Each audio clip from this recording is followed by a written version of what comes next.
첫 예배 때 제가 여러분에게 말씀했던 것 중에 하나가 예배는 좀 시끄러워야 됩니다. 예배가 시끄러워야 됩니다. 뭘로요? 아멘 소리로. 찬양이 끝나면 아멘으로 화답하고, 기도할 때에도 기도문이 읽혀지고 기도가 되어질 때마다 마음에 감동이 되는 기도가 있을 때마다 아멘, 아멘. 여러분, 여러 사람들이 그 아멘 소리가 작은 소리지만, 읊조리는 소리 같지만 그게 아멘, 이 소리가요 100명, 200명 모여지면 그게 얼마나 심령을 울리는 소리가 되는지 아십니까 여러분? 그 소리로 말씀이 선포될 때도 아멘, 아멘. 여러분, 아멘이라는 단어가 헬라어인데 진실로라는 부사예요. 근데 그게 동사처럼 쓰이는 거죠. 그렇습니다, 동의합니다, 맞습니다, 알겠습니다, 제가 거기 따르겠습니다, 제 마음에 새기겠습니다. 할렐루야. 이 아멘 소리로 시끄러워야 돼요. 제가 군목임관에서 두 번째 부임지가 5군단 특공여단이었습니다. 그러니까 군기도 세고요, 거기 아주 뽑힌 친구들이, 체격 조건 좋은 친구들이 모여 있어요. 다른 부대보다는 병력이 적어요. 왜? 소수로 움직이니까. 그래도 교회에 꽉꽉 찼어요. 왔어요. 제가 설교하러 단위에 올라가면 조용해요. 한 명도 안 졸아요. 자요. 이미 예배 시작 전부터 잤어요. 제가 설교할 때마다 그래, 하나님, 이 친구들 제가 재운 거 아닙니다. 설교 전부터 자기 시작했습니다. 그래서 막 강대상을 치기도 하고 괜히 종을 치기도 하고. 근데 어느 날 신병이 왔는데 그 신병 중에 하나가 얼마나 아멘을 잘하는지요. 아멘! 우리 집사님처럼 예배 때 그냥 도드라지게. 근데 그 친구는 도드라질 정도가 아니고 옆에 있는 고참들이 깜짝깜짝 깰 정도로 아멘! 2등병이요 그렇게 아멘 하면 혼자 하기가 쉽지 않아요. 자다가 놀란 고참들이 딱 째려보잖아요. 그래도 이 친구는 군에 들어오면서 나는 주의를 반드시 성수하겠다, 모든 예배를 내가 지키겠다, 그리고 들어오는 아주 신실한 청년이에요. 근데 아멘도 얼마나 잘하는지. 아멘, 아멘. 근데 어느 날 제가 그 얘기를 들었어요. 그 친구가 아멘 때문에 좀 핍박을 받았다는 소리를. 저는 너무 좋은데, 그래서 일부러 제가 얘기했어요. 그 친구가 오고 한 달 반인가 지난 다음에, 여러분, 우리 저 아멘하는 저 이등병이 얼마나 귀한 친구인지 아십니까? 저 친구가 아멘함으로 설교자인 내가 신바람이 납니다. 그래서 여기 다 죽어있는 영혼들을 보면 농담으로 하는 얘기죠. 근데 저 친구의 아멘 소리를 듣고 설교자가 얼마나 신바람이 나는지 모릅니다.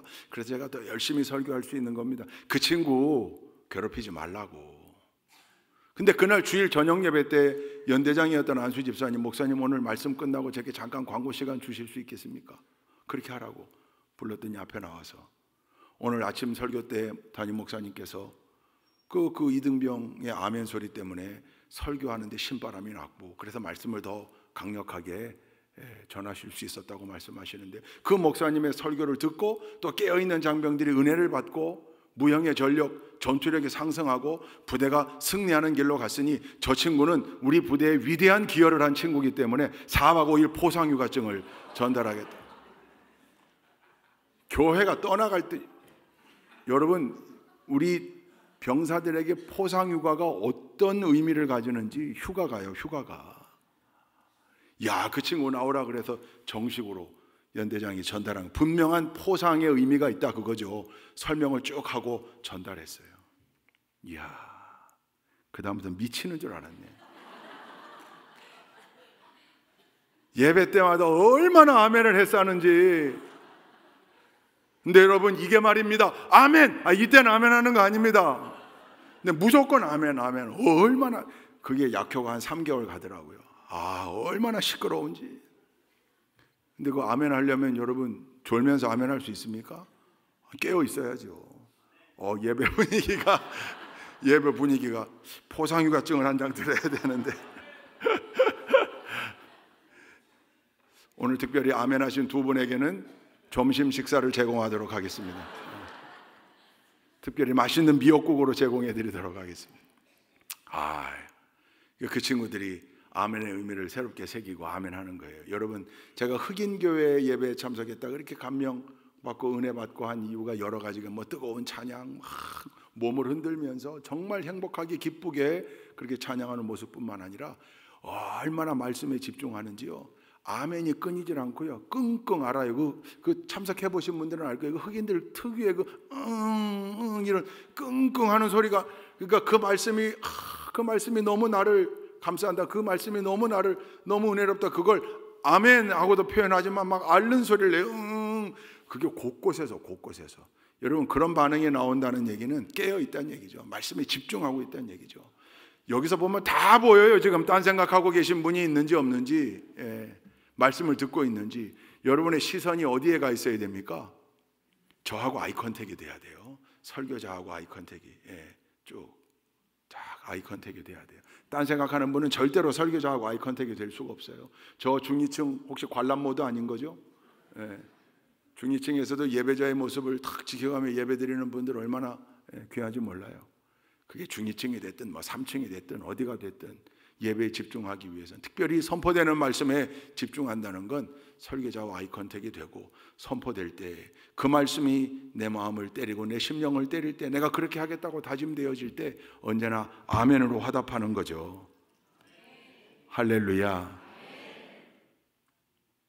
아멘 소리로 시끄러운 예배 때 언제나 아멘이 넘쳐나는 우리 좋은 교회가 되기를 주님의 이름으로 축원합니다.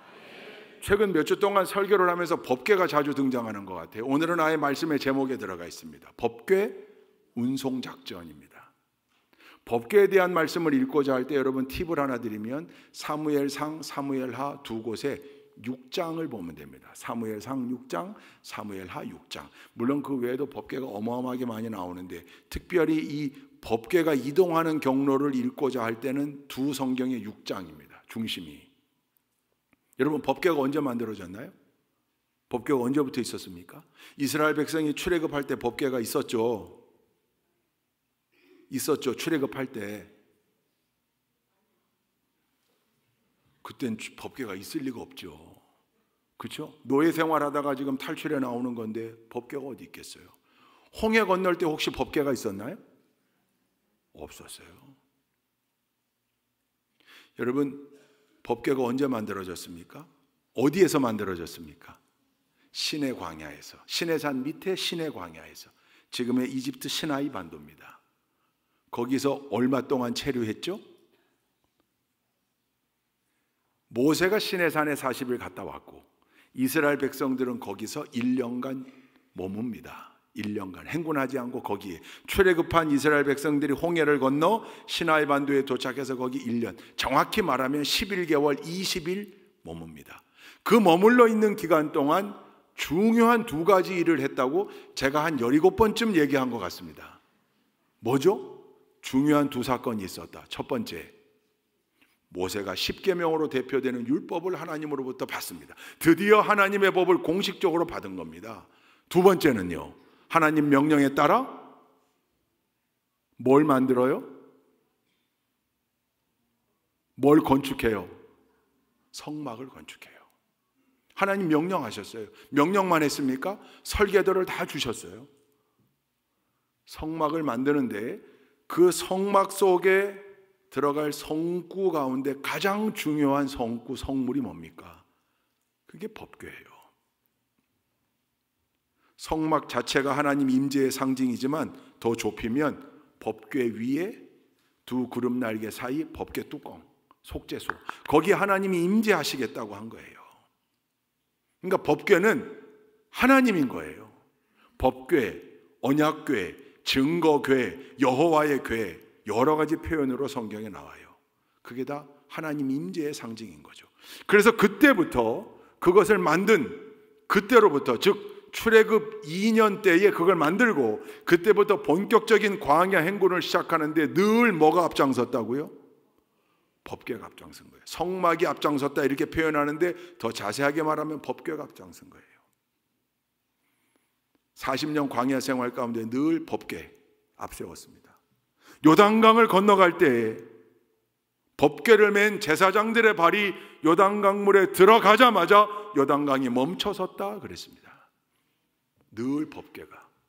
그렇게 요단강을 건너 요단강 도하 작전을 성공한 이스라엘 백성들이 가나안 땅에 입성했는데, 입성한 이후에 법궤가 어디에 안치되는가?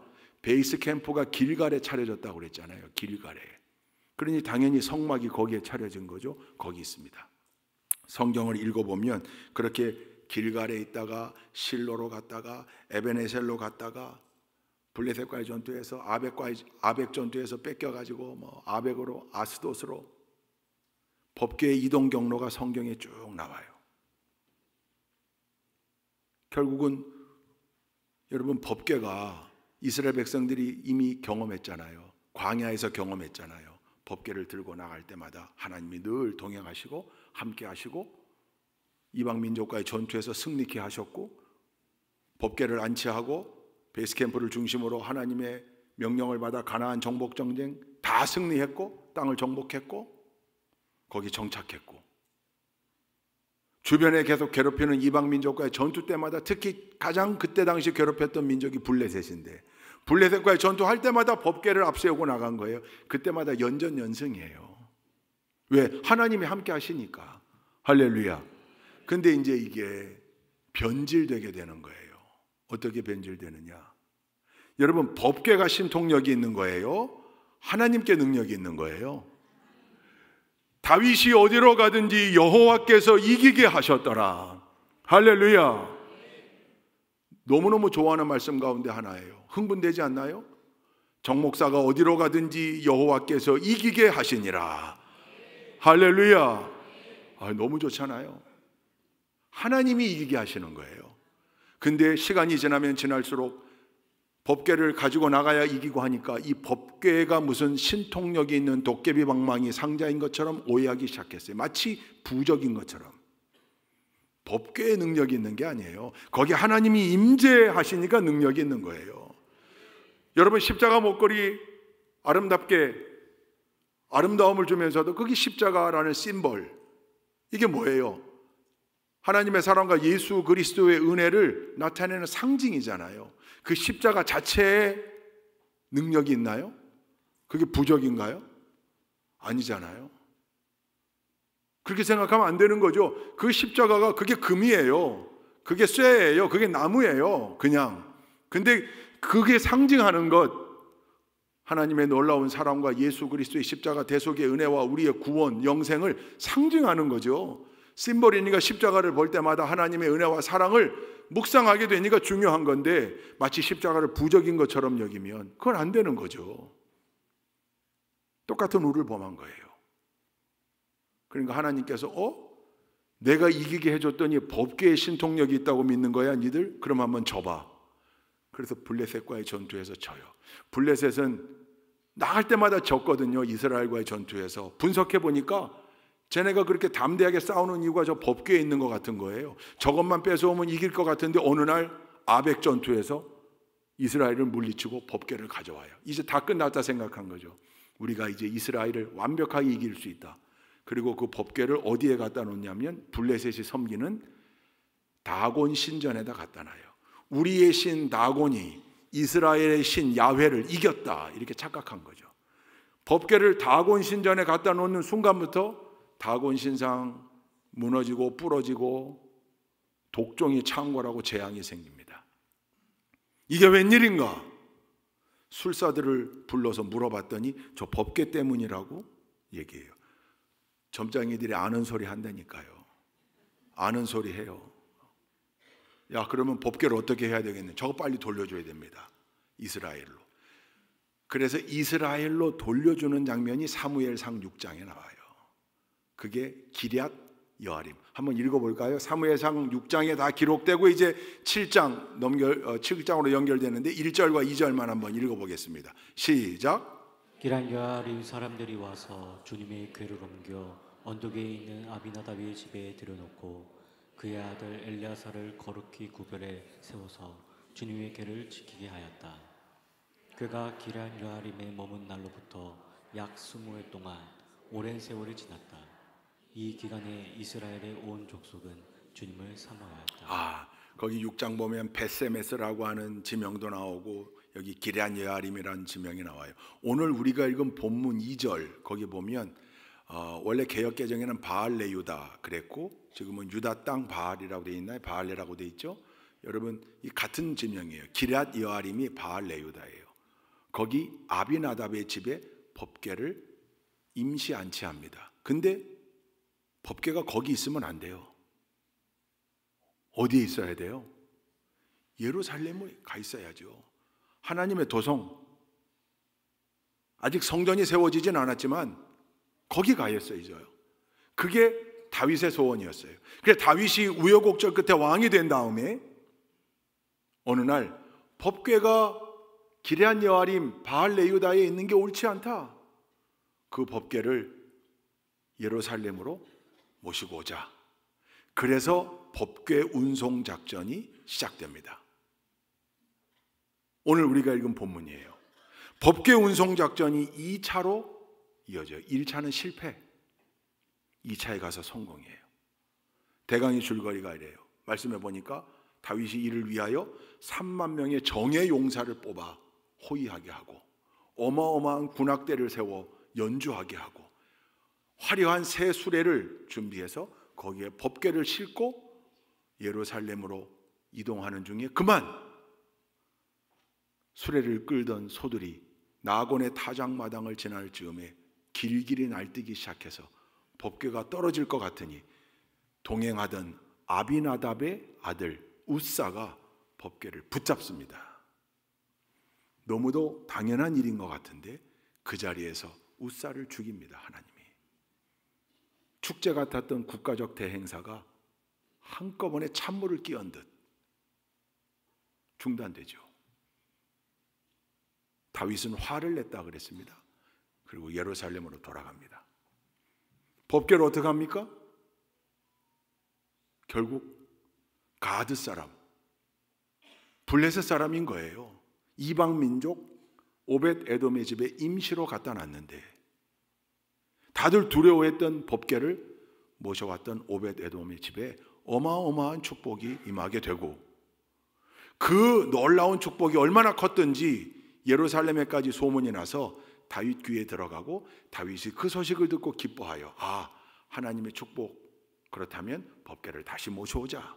그리고 2차로 다시 법궤 운송 작전을 펼쳐서 예루살렘으로 모시고 온다는 스토리가 오늘 우리가 읽은 본문에 기록되어져 있습니다. 1차는 실패, 2차는 성공이에요. 여러분, 법궤 운송 작전은 선한 의도에서 선한 일로 시작됐어요. 왜냐하면 하나님의 임재의 상징이 저 변방 기럇 여아림 바알레유다에 있는 게 옳지 않다. 하나님의 도성인 예루살렘으로 모시고 오자. 지극히 옳은 소리입니다. 근데 그 일이 왜 처음에는 처참한 실패를 했을까? 2차에는 어떻게 성공할 수 있었을까? 이걸 살펴보는 게 오늘 말씀의 핵심입니다. 우리에게 주는 교훈들이 있을 거예요. 하나님의 일을 행함에 있어 어떻게 해야 될 것인가? 우리가 목표하고 있는, 우리가 믿음 안에서 우리 가정이, 내 개인이, 우리 교회가 목표하고 있는 일들을 추진함에 있어 우리가 어떤 자세로 접근해야 되는가? 명확한 교훈을 우리에게 던져주는 말씀이에요. 오늘 이 말씀들로 새롭게 깨닫고 다짐하는 우리 성도님들이 다 되시기를 주님의 이름으로 축원드립니다. 이 말씀에 등장하는 다윗의 모습의 정답이 다 있습니다. 첫째, 법궤를 모셔오고자 하는 그 마음은 귀한 마음이었는데, 근데 다윗의 중심을 열어보니 흔들린 중심이 있더라. 이게 무슨 말입니까? 분명히 법궤를 모시고 오는 일은 옳은 일이고 귀한 일인데 흔들린 중심, 우선순위 배열이 잘못됐더라. 그 말이에요. 여러분, 정예 용사 몇 명을 뽑았다고요? 3만 명을요. 아니, 하나님의 법궤를 호위하는 일인데 그 정도 해야죠. 그럴 수 있어요. 어마어마한 군악대를 소집해가지고 연주를 기가 막히게 해요. 그럴 수 있어요. 법궤를 예루살렘으로 모시고 오는 국가적인 대규모의 행사를 통해서 법궤도 모셔오고 다윗의 왕권도 강화시키고 다윗의 위상도 재확인하고 자기의 치적을 통하여 명예도 드높이고 나쁜 일 아니에요. 그럴 수 있죠. 이런 걸 뭐라고 그래요? 일석이조, 일거양득, 일석삼조, 일석사조 그러잖아요. 법궤도 모셔오고 다윗도 좋고 다 좋은 일이죠. 문제는요, 그 1번 자리에 하나님이 계셔야 하는데 우선순위가 잘못된 거예요. 1번에 하나님께 영광, 그게 아니고 자기 군사력 과시, 자기 왕권의 과시, 자기의 치적, 자기의 명예, 그게 하나님보다 더 앞선 거예요. 흔들린 중심. 우사가 죽었을 때 다윗의 반응을 보면 알 수 있어요. 만약 다윗이 하나님께 영광이 1번에 있었고 다윗이 정말 선한 마음으로 그 모든 일을 계획했다면 우사가 죽었을 때 다윗은 즉시 무릎 꿇었을 겁니다. 하나님, 뭐가 잘못된 겁니까? 하나님께 영광 돌리기 위해 이 일을 계획했는데 뭐가 하나님 마음에 드시지 않는 겁니까? 뭘 바꿔야 되는 겁니까? 제가 뭘 회개해야 되는 겁니까? 깨닫게 하옵소서 그랬을 거예요. 근데 오히려 다윗은 화를 내고 예루살렘으로 돌아가요. 이미 중심이 흔들렸다는 얘기예요. 정예 용사 3만 명, 그거 하나님 영광 위해서 한 거 아니에요. 자기 과시 위해서 준비한 거예요. 어마어마한 군악대의 연주, 하나님을 찬양하고자 하는 마음이 아니라 뽐내기였던 거죠. 행사의 규모에 걸맞는, 그건 찬양이 아니라 음악이 되는 거예요. 여러분, 하나님의 일을 함에 있어 일거양득, 일석이조, 일석삼조 괜찮아요. 좋잖아요. 우리 민족은 특별히 이거 좋아하는 것 같아요. 돌멩이 하나로 2마리, 3마리, 4마리의 새를 한꺼번에 잡는 것, 이거 좋아하는 것 같아요. 그래서 이거랑 관련된 속담도 많아요.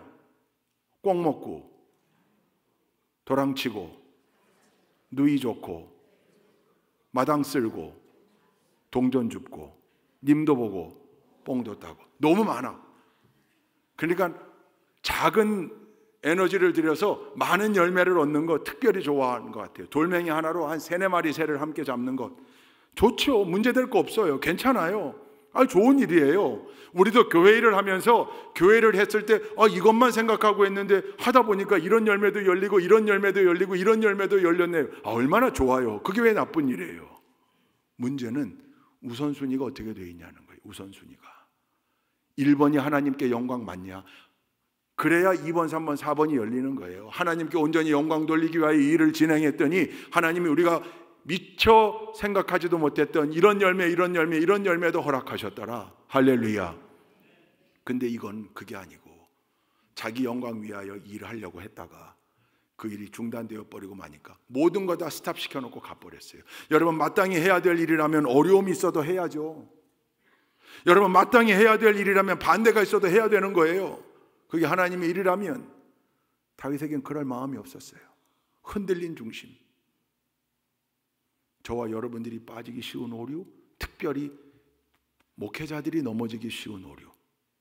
하나님의 일이라고 포장해 놓고 겉포장은 그럴듯한데 보니까 자기 명예를 드높이고 자기 이름을 내고 자기 이름을 날리기 위한 일이 되면 1차 법궤 운송 작전처럼 하나님 막으실 수밖에 없죠. 잘 되는 것 같아도 언젠가는 고꾸라질 거예요. 왜? 하나님이 원치 않으시니까. 그건 잘못된 거거든요. 하나님의 영광을 위하여 하다 보니 하나님의 도구가 되어 하나님께서 그 영광을 나누어 주시고 또 명예도 주셨다. 그럴 수 있죠. 그 이름이 모두에게 알려지게 되었다. 그럴 수 있죠. 그건 하나님이 주신 축복일 거예요. 그러나 그게 아니고 우선순위가 잘못되어 1번의 자리에 자기 욕심, 자기 영광, 자기 명예가 들어가면 다윗처럼 실패할 수밖에 없습니다. 일거양득, 일석이조, 삼조, 사조 좋지만 늘 가장 최우선의 자리에, 프라이어리티 넘버 원의 자리에 하나님이 계시는지를 늘 돌아보고 성찰할 수 있는 저와 여러분들 다 되시기를 주님의 이름으로 축원드립니다. 할렐루야. 두 번째, 다윗의 실패 요인 또 하나가 있어요. 그렇게 자기 영광을 위해서 하다 보니까, 흔들린 중심으로 하다 보니까 망각한 게 있어요. 뭘 잊어버렸어요? 말씀을 잊어버렸어요. 그래서 원칙대로 하지 않았어요. 즉 말씀대로 하지 않았어요. 어떤 말씀? 법궤를 옮길 땐 이렇게 옮겨야 된다고 하나님이 명확하게 주신 명령이 있어요. 성경에 여러 번 나와요. 한 구절만 읽어볼까요? 민수기 4장 15절 함께 읽습니다. 시작.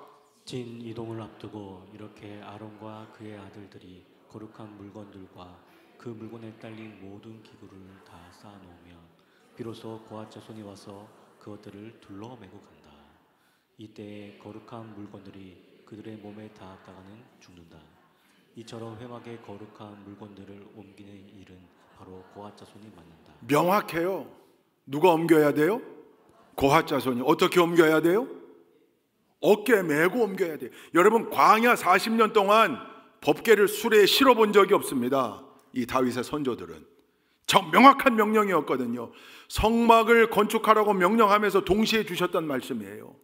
옮길 때는 반드시 레위 지파의 고앗 자손들이 어깨에 메고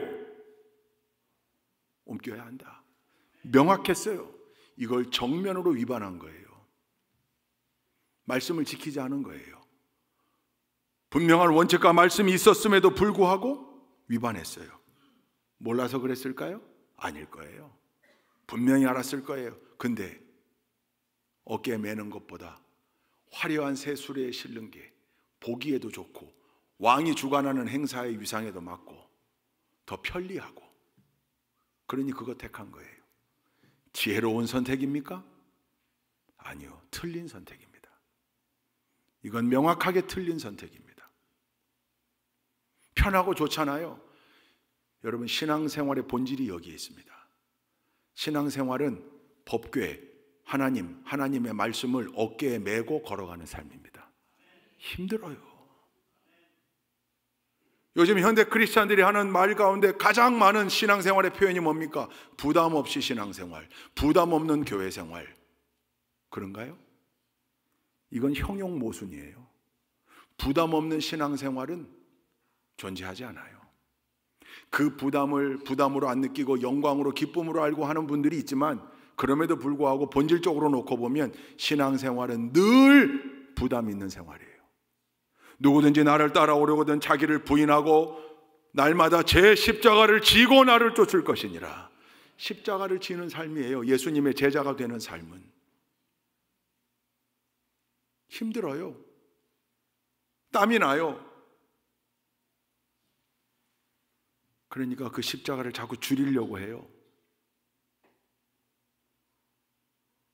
그러다가 그 십자가마저 내려놔요. 오늘 우리 시온 찬양대가 찬양한 그 가사에 보니까 내 문제를 내려놓고 그 이용교 선교사님이 몽골 선교의 경험을 담아 내려놓음이라는 4글자 책을 쓴 다음에 4글자 기독서적이 많이 발간됐어요. 근데 그 내려놓음이 그 시초가 됐는데, 그 내려놓음이라는 표현을 그 위에 많은 사람들이 써요. 근데 뭘 내려놔야 되는 거예요? 내 욕심을 내려놓고, 내 고집을 내려놓고, 내 문제를 내려놓고 그래야 되는데, 모든 사람들이 내 직분을 내려놓고, 내 사명을 내려놓고, 자꾸 뭘, 목사님 그만 내려놔야 되겠어요. 뭘 자꾸 내려놔야 되겠대요. 더 웃긴 거, 내가 보기엔 들고 있는 것도 하나도 없는 것 같은데 뭘 내려놓겠다고 그래요. 내려놓을 게 있나요?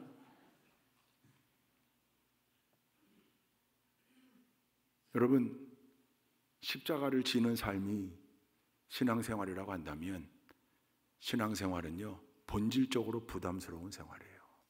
근데 그것을 감당해낼 때 하나님이 주시는 영광과 기쁨을 맛볼 수 있는 거예요. 할렐루야. 그래서 사탄은 자꾸 와서 달콤하게 속삭여요. 매지 마. 끌고 가. 수레에 실어. 편리하게 하라는 거예요. 신앙생활 부담 없이 하라는 거예요. 여러분, 언제부터 주일 낮 예배만 예배고 주일 오후 예배, 수요 저녁 예배, 속회 예배는 옵션이 됐습니까? 왜 그렇게 신앙생활들 하십니까? 예배에 참석하기 위해 노력해야죠. 그게 가장 기본인데.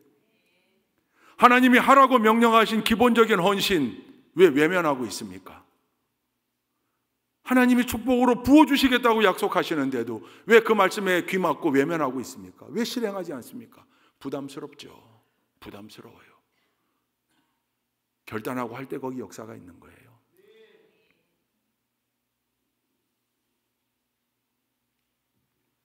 전도 옵션 아니에요.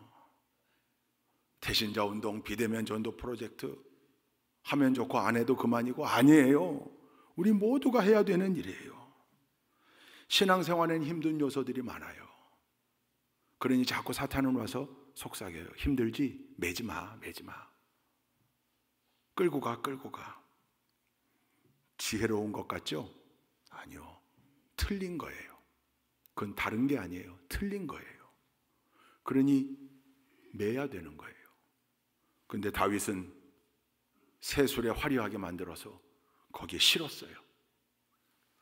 그러니 하나님이 노하실 수밖에 없는 거예요. 말씀을 위배했는데, 순종하지 않았는데, 원칙을 깨버렸는데 그게 잘 될 리가 없죠. 여러분, 법궤 운송작전 1차에 실패한 큰 이유가 여기 있습니다. 근데 2차는 성공하잖아요. 그것도 다윗의 변화된 모습 속에 나타나요.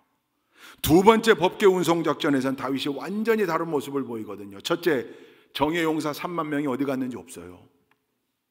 축제긴 축제인데 그렇게 화려하게 대규모로 표현이 아무것도 안 나와요. 둘째, 수레가 사라졌어요. 원칙대로 법궤를 맵니다. 할렐루야. 그리고 세 번째, 어떤 변화된 모습이 있나요? 왕의 옷을 벗어 던졌어요. 못이 베옷을 입었다고 그랬어요. 에봇을 입었다고 그랬어요. 여러분, 제사장들의 에봇은 화려해요. 그런데 못이 에봇은 일반 평민들이 입던 옷이에요. 다윗도 하나님, 저 또한 죄인이고 저 또한 하나님 앞에 이들과 똑같은 하나님의 백성일 뿐입니다. 제가 하나님 앞에 왕이라고 꼿꼿하게 세웠던 거 회개합니다. 그 표현인 거죠. 겸손의 자리로 내려갔어요. 큰 축제가 벌어졌지만 그 축제에 왕의 자리는 없었어요. 오직 한 분 하나님만이 왕이십니다. 할렐루야. 하나님께서 나를 축복하셔서 모든 것을 주셨다는 거죠. 왕의 자리 주셨고, 권력도 주셨고, 명예도 주셨고, 재물도 주셨고, 내가 잘나서 얻은 거 아니에요. 하나님이 주신 거예요. 그 자리로 돌아간 거예요. 그러면서 다윗이 덩실덩실 춤을 추는데 그냥 이 정도가 아니고 아주 격렬하게 춤을 춘 것 같아요. 맨살에다 드러나도록. 그랬더니 다윗의 아내요 사울왕의 딸이었던 미갈이 책망하잖아요. 부하들 아내도 있는데 복이 너무 왕이 채통을 지키십시오. 그랬더니 다윗이 바뀌어진 변화된 중심을 명확하게 표현해요. 우리가 읽은 15절 이후에 나오거든요. 그 말씀 읽어볼까요? 21절, 22절. 자신을 책망하는 미갈을 향하여 다윗이 자기 중심에 있는 올바른 얘기를 하는 대목이에요. 한번 읽어보십시다. 시작. 다윗이 미갈에게 대답하였다. 그로써 내가 주님 앞에서 그렇게 춤을 추었소. 주님께서는 그대의 아버지와 그의 온 집안이 있는데도 그들을 마다하시고 나를 뽑으셔서 주님의 백성 이스라엘을 다스리도록 통치자로 세워주셨소. 그러니 나는 주님을 찬양할 수밖에 없소. 나는 언제나 주님 앞에서 기뻐하며 뛸 것이오. 내가 스스로를 보아도 천한 사람처럼 보이지만 주님을 찬양하는 일 때문이라면 이보다 더 낮아지고 싶소. 그래도 그대가 말한 그 여자들은 나를 더욱더 존경할 것이오. 훌륭한 다윗의 중심력이 담겨 있어요. 내가 잊고 있었구나. 돌아보니까 내가 이렇게 왕이 되었던 것 하나님의 전적인 은혜요. 천한 사람 중에 하나인데 하나님이 나를 택하셔서 왕위에 오르시고 나에게 권력도 주셨고 명예도 주셨고 재물도 주셨고 다 주셨다. 하나님이 주신 거다. 하나님이. 그러니 내 어찌 그 하나님을 찬양하지 않을 수 있겠는가? 그리고 그 하나님 앞에서 나도 저 백성들과 똑같은 하나님의 백성일 뿐이다. 겸손하게 낮아진 겁니다. 그리고 미갈에게 말하죠. 그 부하의 아내들이 오히려 나를 보고 더 존경할 것이요. 왜? 겸손한 신앙인의 자세로 내려갔기 때문에. 옳은 얘기를 한 겁니다. 다윗의 중심이 바뀌었어요. 왕의 옷을 내려놓고 벗어 던지고 못이 에봇을 입음으로 그 분명한 모습을 보여줬을 뿐만 아니라 법궤가 드디어 법궤 운송작전이 성공으로 예루살렘으로 들어올 때 덩실덩실 춤을 추며 기뻐했다는 겁니다. 다윗의 이 변화된 모습이 법궤 운송작전 성패의 비밀입니다. 우리가 그대로 벤치마킹하면 됩니다. 여러분, 항상 1번의 자리에 하나님, 부동의 1번, 그거 변화되지 않도록, 중심이 흔들리지 않도록 붙잡고, 할렐루야, 언제나 말씀대로, 원칙대로 말씀을 잊어버리지 말고 하나님 원하시는 그대로 요렇게 저렇게 요리해가지고 자기 입맛에 맞게 변개시키지 말고, 그게 지혜인 양 착각하지 말고 우직하게 말씀대로, 그리고 언제나 더 겸손하게 낮아지기 위해 노력할 때, 하나님, 내가 가진 모든 것이 다 하나님 것입니다. 그동안 착각하며 살았습니다. 내가 잘해서 성공한 줄 알았습니다. 아니었습니다. 하나님 은혜입니다. 하나님께 모든 걸 맡깁니다. 할렐루야. 그 모습을 가지고 나아갈 때 우리 교회가, 또 여러분들 각자가 여러분 가정이 추진하고 있는 법궤 운송작전 모두가 다 승리로 귀결될 줄 믿습니다. 등장하는 오베데돔도 잠깐 살펴볼 필요가 있는데, 오베데돔 복받았다고 그랬어요. 두 가지예요, 비밀은. 첫째, 여러분, 우사가 죽었어요. 법궤를 만짐으로. 법궤가 두려워요, 무서워요. 아무도 나서지 않았어요. 그때 이 사람의 집으로 그 법궤가 들어갔어요. 아무도 하지 않으려고 하는 일, 두려워하는 일, 불편해하는 일, 기피하는 일, 그거 한 거예요. 그게 유다 지파예요. 여러분, 우리 교회도요, 우리 교회가 캠퍼스가 18,000평이에요. 곳곳에서 일하시는 분들이, 우리 관리 권사님들을 비롯해서 뿐만입니까? 우리 교회는 청소를 외부 업체에 맡기지 않아요. 매주 토요일마다 여성교회가 돌아가면서 이 본당을 청소해요. 남성교회 청정연회가 중예배실을 청소해요. 그 외에는 각기 부서에서 청소하는데 빈 곳이 많아요. 제가 보니까 남자 화장실을 도맡아 청소하는 권사님, 제 이름을 말씀드리진 않을래요. 여자 화장실을 도맡아 청소하는 권사님, 올해부터 소예배실이 청소의 사각지대임을 알고 자원하여 나선 권사님, 저 지혜의 집 다 부서질은 있지만 화장실 청소가 특별히 필요한데 그거 도맡아 하는 권사님, 특별히 신천 집사님 한 분은 우리 청년관에 늘 좀 안 좋은 냄새가 나는데 그거 아마 청소를 그렇게 해도 안 됐는가 봐요. 근데 이 집사님이 자원해서 시간 날 때마다 일주일에 한 번씩 와서 열심히 청소해요. 요즘 얼마나 향기로운 냄새가 나는지 몰라요. 힘들고 어려운 일 하는, 곳곳에서 헌신하는 분들이 있기에 우리 교회가 이렇게 굴러가는 거예요. 할렐루야. 힘들어요. 힘들어도 해야 돼요. 주방, 우리 여선교회 여러분, 누가 주방 들어가고 싶겠어요? 여기 여성분들, 여기 있는 우리 여성교 회원분들, 나는 주방만 보면 가슴이 설레고, 난 주방만 보면 가서 막 일하고 싶고 요리하고 싶다, 그런 분 있어요? 없잖아요. 다 힘들어요. 잘 아시죠? 가장 맛있는 밥은 남이 해주는 밥. 에? 교회에서도 마찬가지예요.